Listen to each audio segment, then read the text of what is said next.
The origin of this unusual turret fighter, which enjoyed a brief moment of glory in 1940, stemmed from problems encountered by pilots in the late 1920s. The issue concerned open gun installations on fighters and bombers, whose design had hardly changed since World War I. Increasing flight speeds caused a proportional decrease in the percentage of hits on enemy aircraft from turret installations. Even more troubling was the appearance of reports from units regarding the difficulty of operating weapons at speeds exceeding 150 miles per hour, 242 kilometers per hour. In the airstream, gunners found it difficult to change magazines with frozen fingers. Characteristically, this problem was most acute for the fastest machines. In particular, the Hawker Demon and Boulton-Paul Sidestrand aircraft stood out in the English RAF. On the latter, a series of serious incidents occurred when the front gunner, while reloading, dropped the disc from the Lewis machine gun, and the airflow carried it through the propeller, damaging the wooden blades. For officials studying these reports, it became obvious that the higher performance characteristics of modern aircraft could only be fully utilized when gunners received some protection from the oncoming airflow. Therefore, the firm Boulton and Paul received a contract on August 13, 1932, to study the possibility of creating cover for the front gun position of the Sidestrand bomber, whose fourth modification was in the design stage. Around the same time, other firms independently tackled this problem. After 2 months of studying the issue, it became obvious to the Boulton and Paul engineers that the requirements could not be fully satisfied, particularly complete controllability and field of fire, by applying any type of simple shield. A number of other variants were discussed, the most promising of which was a fully enclosed turret. The prospect of installing such a device and its impact on aircraft performance was viewed with certain apprehensions by some design bureau workers, but the Air Ministry unexpectedly responded to it with enthusiasm. Therefore, a system using compressed air for rotation, manual elevation, and original hydraulic balancing of the seat and weapons was manufactured as a mock-up for the Sidestrand and approved in June 1933. 1 conversion and 3 pre-production examples of the new Sidestrand 5 with such an installation were ordered, which, due to the large volume of changes in the series, became known as the Overstrand. In service units, the turret was successful. It not only satisfied all points of the contract, in tests, experienced gunners raised the hit percentage from the usually accepted 15% of used cartridges to an impressive figure of 75%. This naturally pushed Boulton and Paul toward further research. However, in early 1934, it became clear that this direction was unpromising. Because it could not be implemented in designs, the main patents for the inventions were requisitioned and included in the secret list. This was very unpleasant news for the company, whose existence in the period after World War I strongly depended on international patent agreements. The initial combination of pneumatics and muscle power had one advantage: low weight. Although tests proved that the turret allowed the gunner to fully concentrate on the target and achieve excellent results, its potential for further improvement was limited by human capabilities. The search for other directions led to an unexpected result. Publication in the aviation press of an article about some details of the turret for the Overstrand caused the appearance of information about a potentially more advanced design by the French firm SAMM, which used the ideas of engineer Defiant. Interest in it from the French government was completely absent, which was a complete contrast to what was happening in Britain. Defiant's toys were given so little importance that the chief designer of Boulton and Paul firm, J. North, was able to obtain from France both a machine gun turret and a 20mm cannon turret. This led to the purchase in early 1935 of rights to manufacture and sell the French system in the British Empire. The turret was controlled by hydraulics and carried 4 7.5mm Darn machine guns. It undoubtedly surpassed all previously existing ones.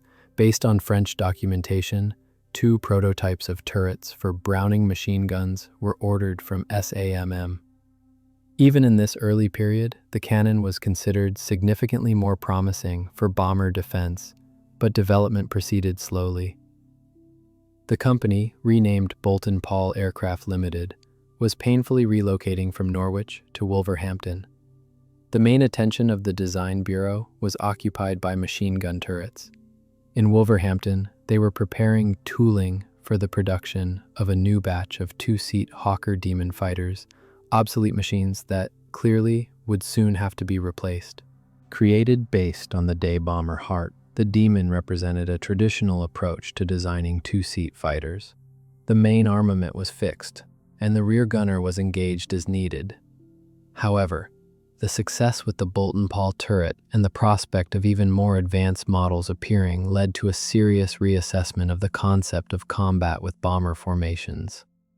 Therefore, in 1935, a meeting was held at the AAEE Research Center with the participation of AAEE workers, the chief designer of Boulton and Paul, and test pilots, where requirements for the Demon's successor were formulated, taking into account the use of Dubuisson's turret. The turret gave the aircraft new attack capabilities. Fire accuracy was expected to be higher than that of fixed weapons. The aircraft was to perform 2 different tasks, day fighter and night fighter. In both cases, it was to attack and disrupt bomber formations. In the role of day fighter, it was assumed that the new aircraft would operate jointly with single-seat fighters, such as the Hurricane, with which it should have similar characteristics. The main task for any fighter of that time was to disrupt tight formations of mutually defending bombers. It was assumed that Hurricanes would attack in the usual manner, while 2-seat machines would attack from the sides and below. The firepower of turret fighters could be concentrated, for example, on the lead aircraft. According to this theory, the possibility of fighter versus fighter combat was acceptable if it was unavoidable, but was not an integral part of the 2-seat fighter's tasks. In design requirements, forward armament was decisively rejected because it harmed flight characteristics and was not required for the aircraft's prescribed tasks. Moreover, there were fears that the pilot would use this weapon for offensive purposes, and accordingly reduce the gunner's fire capabilities. When technical specification F935, describing a 2-seat day and night fighter, was issued in April 1935, the Boulton Paul P-81 Cooperation Aircraft Project, made according to specification A3934s, was in the calculation stage, and P-79 according to specification B-135 was in the initial stage. F935 received top priority. J. North and his group began formalizing their ideas in the form of Project P-82. All previous multi-seat fighter concepts were discarded. Boulton Paul was preparing to squeeze everything possible from the specification to fully utilize the monopoly on SAMM patents. The final project proposed by the firm in August 1935 represented a very aerodynamic machine, not lacking similarity to the quote-unquote Hurricane, and distinguished by such novelties as fully retractable landing gear, enclosed cockpit, and monocoque construction. A 3-blade metal propeller and anti-icing system were provided. Small bomb holders were hidden in the wing, with only the bombs themselves protruding into the airstream. Entry for the gunner was made through an automobile-type door on the left side of the cockpit. In place of the gunner's cockpit, a cockpit with dual controls for pilot retraining could be installed. Compared to the quote-unquote Hurricane, the 2 main sources of aerodynamic drag were the turret itself, whose drag was partially reduced by a special automated fairing, and the large radiator quote-unquote bath under the engine. The theory of elliptical wings, brilliantly used by R. Mitchell in the quote-unquote Spitfire, was well known to Boulton Paul designers. However, on the P-82, manufacturability prevailed.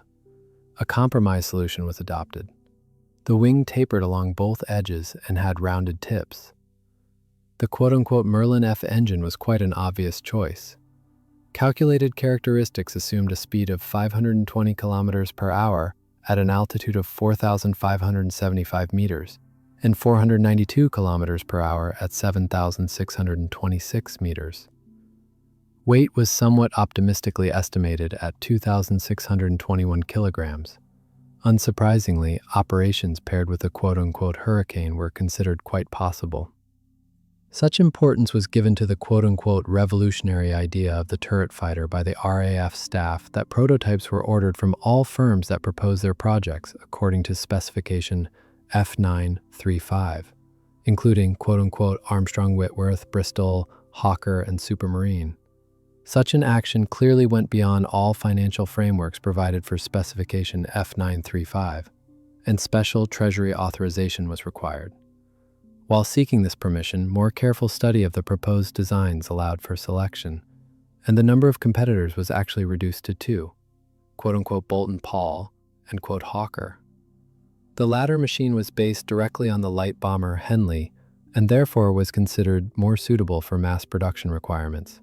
This was in 1936, 2 years before the first prototype flight. The Hotspur, as the Hawker firm's design was subsequently named, was to be built in series by the firm AV Row Limited, according to technical specification F1736. Delivery was to begin immediately, as quickly as possible after prototype testing. On the other hand, the Boulton Paul design was to be subjected to review after receiving flight test reports, and only then was the question of serial production supposed to be decided. The creation of both types proceeded more slowly than expected in Wolverhampton, due to the firm's relocation to Norwich, and in Kingston, due to Hawker firm's priority work on the Hurricane. The situation became practically reversed. The abandonment of the Hotspur allowed the Hawker firm to concentrate forces on other tasks, and Boulton Paul's P-82 remained the sole contender for the contract. In order to accelerate work, the construction of a second prototype was approved.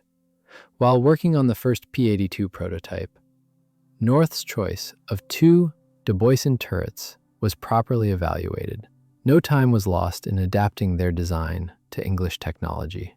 The initial P-82 project provided for turret rotation using a hydraulic pump driven by the engine, but on SAMA's recommendation, it was replaced by an independent generator consisting of a double-row cam pump and hydraulic motor integrated with the turret.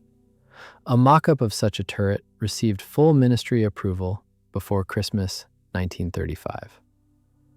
Many new ideas were introduced into the main mechanisms of the system under J. North's leadership, who increasingly came to believe that combat now depended more on mechanical ingenuity than on the weak human body. An important improvement was an electrical device that rotated with the turret and provided limitation according to a specified fire field diagram so as not to damage aircraft parts. A contact moving inside a cylinder activated a solenoid in the Browning machine gun firing chain. Current flowed only when the contact was outside the forbidden area.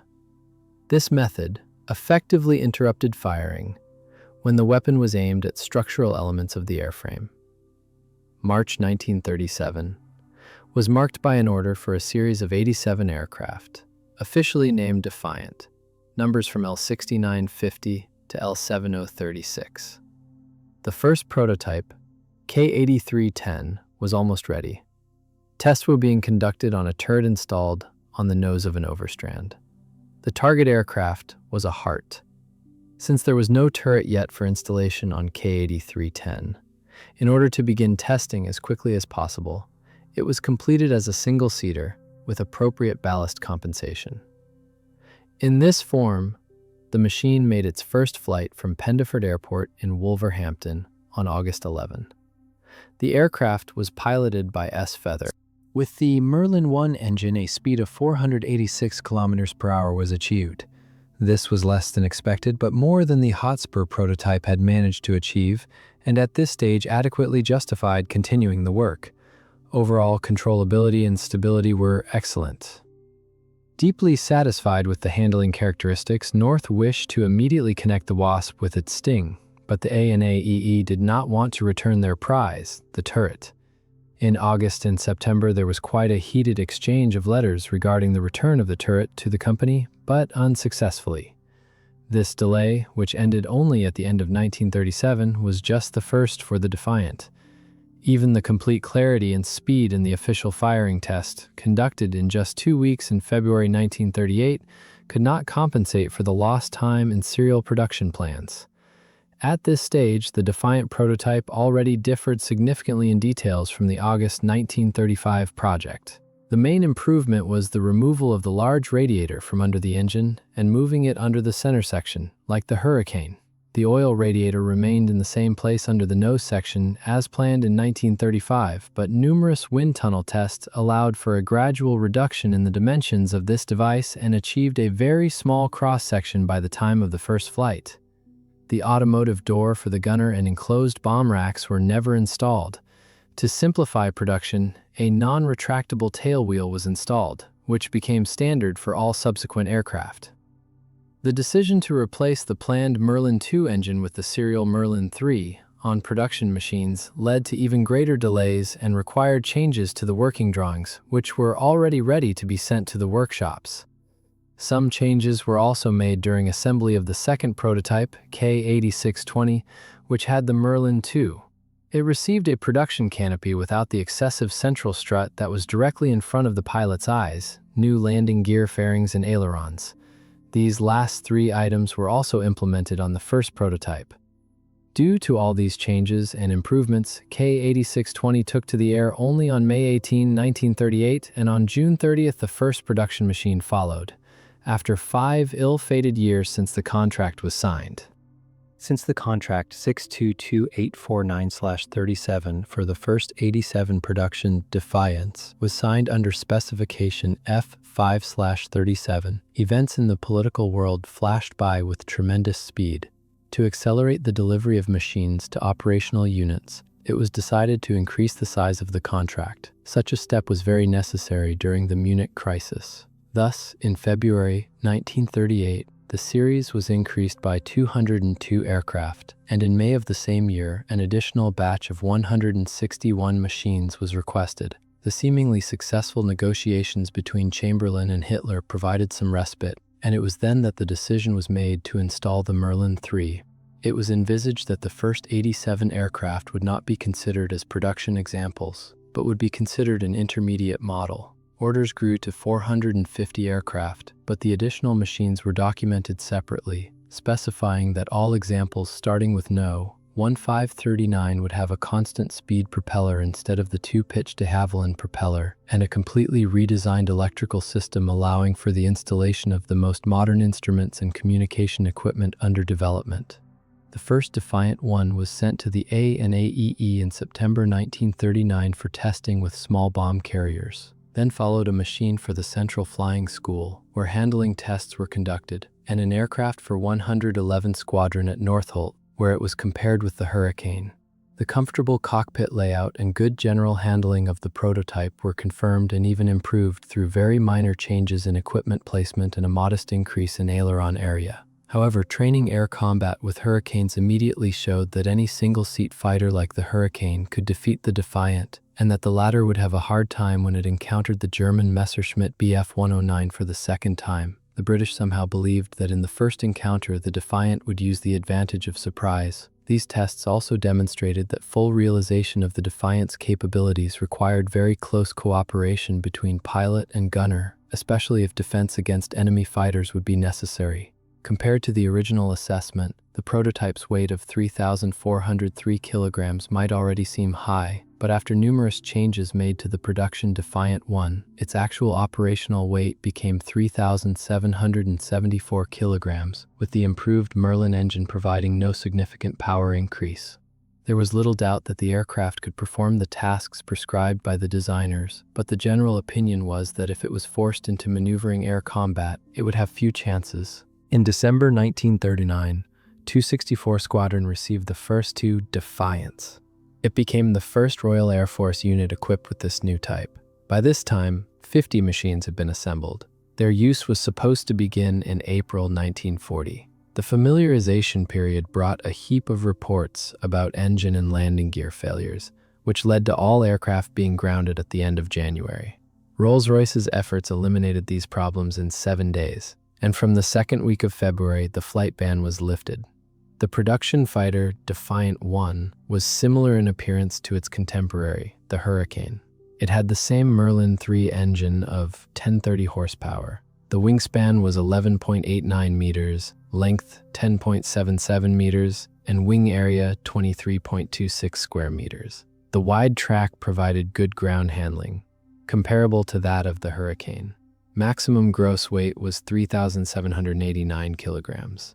At the typical series weight of 3,774 kilograms, the aircraft had the following performance. Maximum speeds at ground level 402 kilometers per hour, at altitude 3,657 meters 479 kilometers per hour, at 5,181 meters 489 kilometers per hour. Cruising speed at altitude 4,572 meters 417 kilometers per hour. Fuel capacity of 472 liters provided a range of 748 kilometers. Initial rate of climb was 48.36 meters per second. Climb to 4,800 meters took 8.5 minutes. Service ceiling was 9,250 meters. Armament consisted of 4 7.7mm Browning machine guns and a hydraulically powered AMK IID turret designed by Bolt and Paul based on SAM patents. The production turret had an ammunition supply of 600 rounds per barrel. In design, the Defiant was traditional in most respects. The difference was that pre-prepared stringers and ribs were attached to the light alloy skin before joining with the fuselage spars and frames. Therefore, lengthy surface fitting was not required.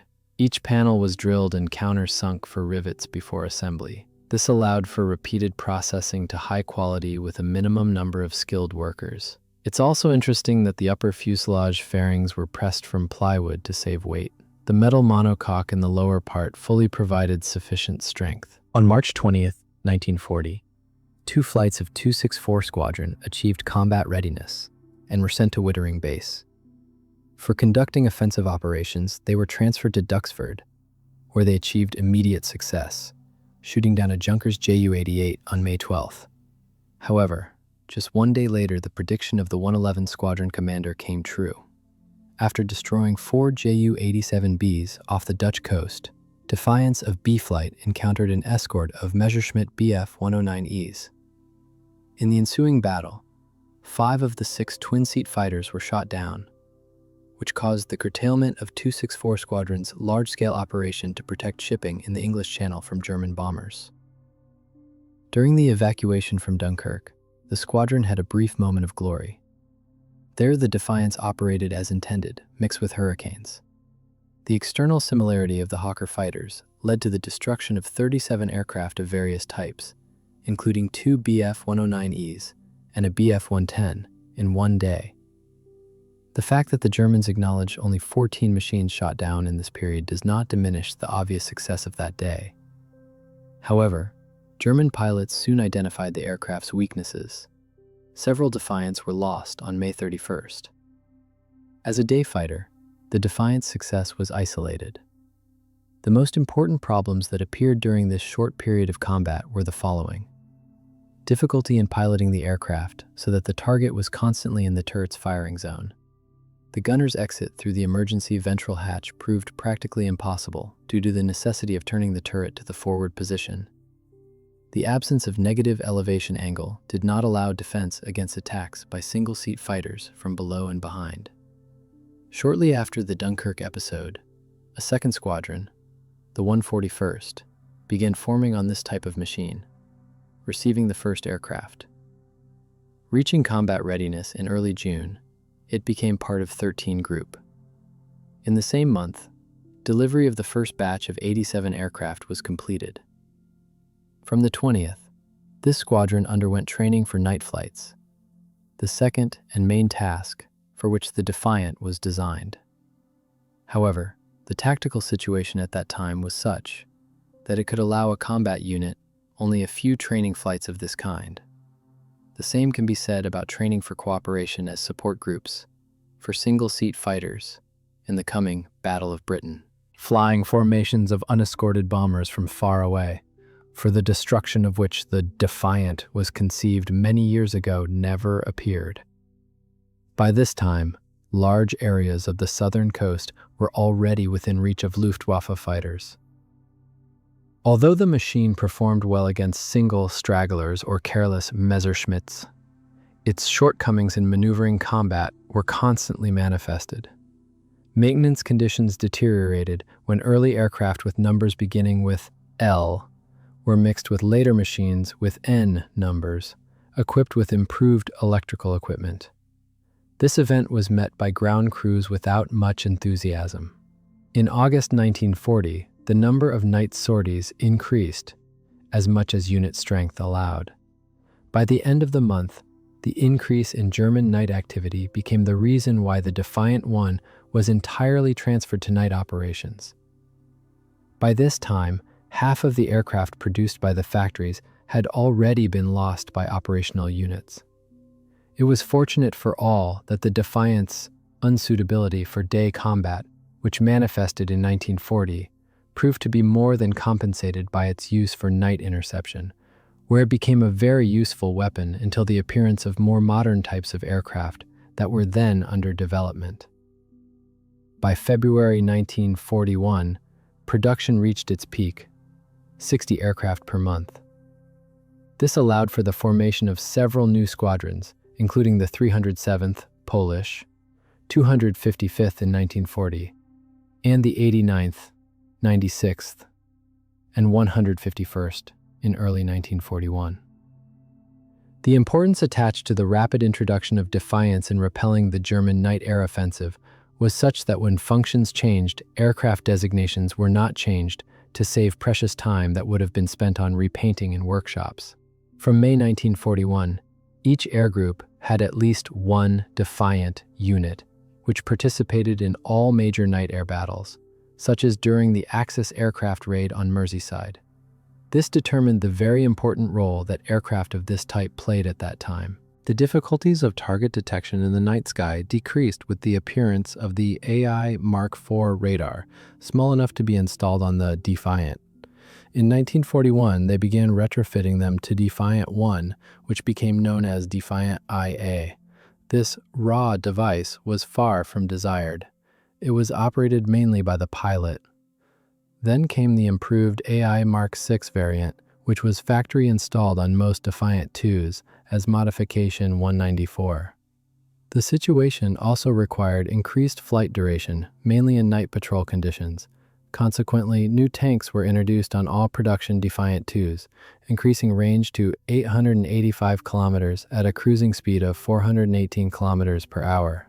Such changes were introduced in all subsequent Defiants and retrofitted to some earlier night fighters. These modifications raised the maximum weight of the night fighter to 3,902 kilograms for the Mark I variant and 3,938 kilograms for the Mark II. By the end of 1941, squadrons fighting on Defiance had the highest percentage of victories in relation to the number of interception sorties compared to other types of night fighters. Some units flew these machines in 1942 as well. In this role operated the 85th, 96th, 125th, 141st, 151st, 153rd, 255th, 256th, 264th, 307th, 409th, 410th, and 456th squadrons. Crews for them were trained by the 54th and 60th Operational Training Units. The 515th Squadron, formed at Northall in 1942, used this type alongside Beaufighters and later Mosquitoes as part of radio countermeasures. It operated both over the islands and led bomber command forces during major raids in 1943 to suppress enemy target indicators.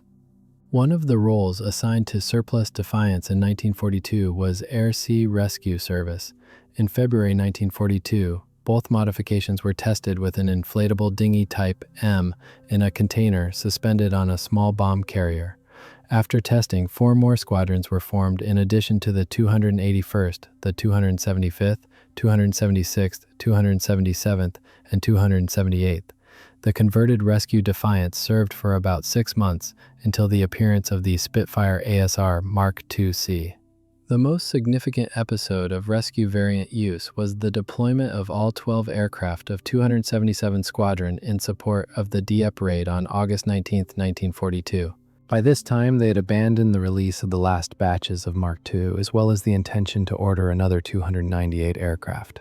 The last one, equipped with Mark II radar under number AA670, was delivered on February 15, 1942.